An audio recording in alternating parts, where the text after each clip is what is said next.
Hey guys, and welcome back. I'm starting a new series on functions, and on this particular note 18, I'm going to be introducing functions and their drafts. So stay tuned.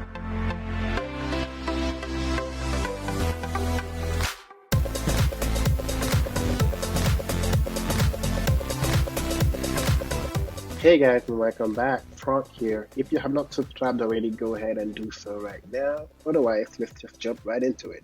The first thing I'm going to give you here is f of x equals to x squared minus 2. This is a function. You can think of a function as a machine, something that will take in input and give you output. So in my algebraic representation of the function here, f of x equals to x squared minus 2, x is our input, and f of x, sometimes known as y, is our output.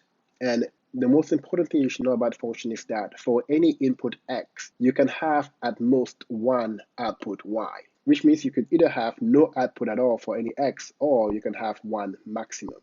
The second thing you need to know about function is that you can represent them either by using an algebraic representation like I did here, f of x equals to x squared minus 2, or you could also represent a function by its draft.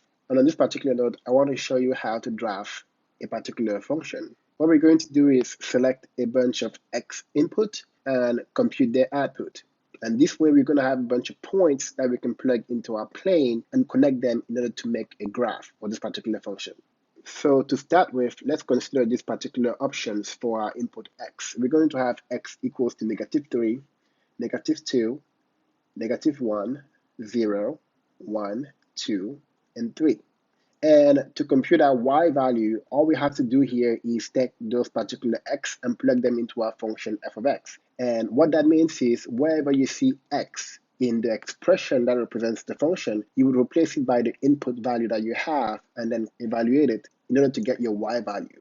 So for this -3, for instance, what you're going to have is -3 squared minus 2, and -3 squared is of course 9, and if you subtract 2 from that, you will get 7. We're going to do the same thing for -2. -2 squared is going to be 4, minus 2 will give us 2. -1 will give us -1 squared is 1, minus 2 will give us -1. And if you plug in 0, we get -2. And plugging in 1 will give us the same thing as plugging in -1, so we're going to get here -1 as well.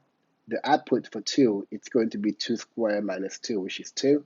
And finally, the output for 3 is going to be 3 squared minus 2, which is 9 minus 2, giving us 7. Now, what you should know is that you don't have to limit yourself to this particular value of x.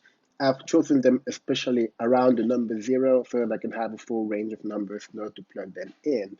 And so with those points figured out, all you have to do now is draw your plane, which is made up of the x-axis and the y-axis. The x-axis is going to be carrying the x input, and the y-axis is going to be carrying the y output.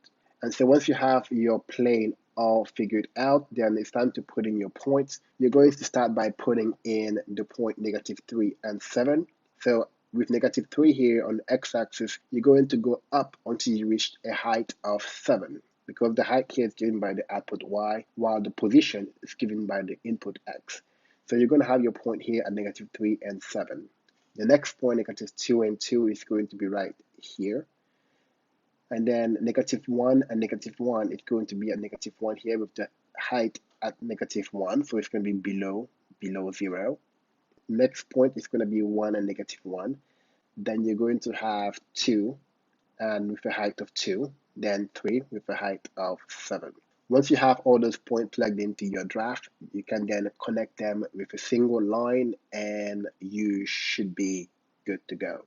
And so this particular draft here is a representation of this particular function from -3 to 3. Right?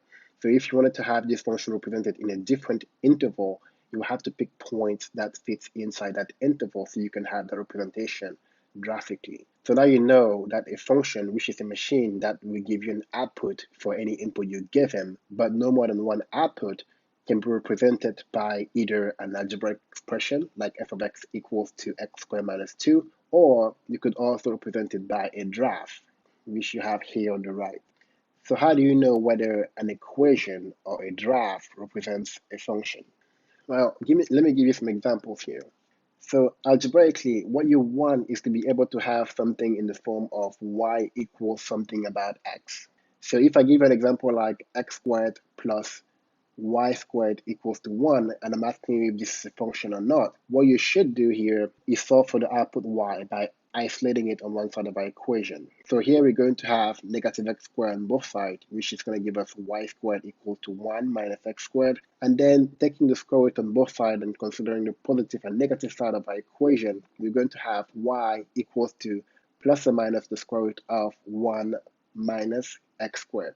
And as you can see here, for some of the x value you put in, you're either going to have y equals to the square root of 1 minus x squared, or you could also have y equals negative of square root of 1 minus x squared. So this means that for this particular equation, there's a possibility for you to have two different outputs, which you don't want for a function. So whenever you're solving for y, when an equation is given to you and you get two different options for what y should be, that should be a clue that this particular equation does not represent a function. Let me give another example here. And so if I gave you 2y plus x squared plus 1 equals to 0, to solve for y here, you need to remove the x squared and the 1 and push it on the other side of our equation. And so you're going to have 2y equals to negative x squared minus 1. Finally, dividing everything by 2, you will get yourself a y equals to minus x squared minus 1 divided by 2.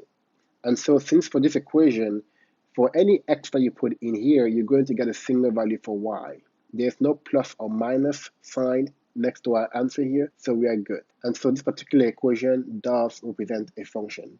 And so this is how you do it algebraically. Every time you're given an equation, you have to solve for the output, which in most cases is going to be the variable y. So now, what if you're given a graph instead, and you are asked to figure out if that graph is the graph of a function? Well, that's going to be a bit more straightforward, because if you go back to our previous example here, x squared plus y squared equals 1, if I try to draft this for you, this is actually the graph of a circle centered in the origin with the radius of 1. And so saying that you don't want any input x to have more than one output y is the same as saying that you want your function to pass the vertical line test. What that means is that for every vertical line you draw on your graph here, you don't want the vertical line to touch the graph at more than one point. And so if I draw one here, you can see that this vertical line actually crosses my graph in two particular places, which means that this particular x input has two y output value, a positive one and a negative one. And so what this means is that this particular graph does not represent the graph of a function.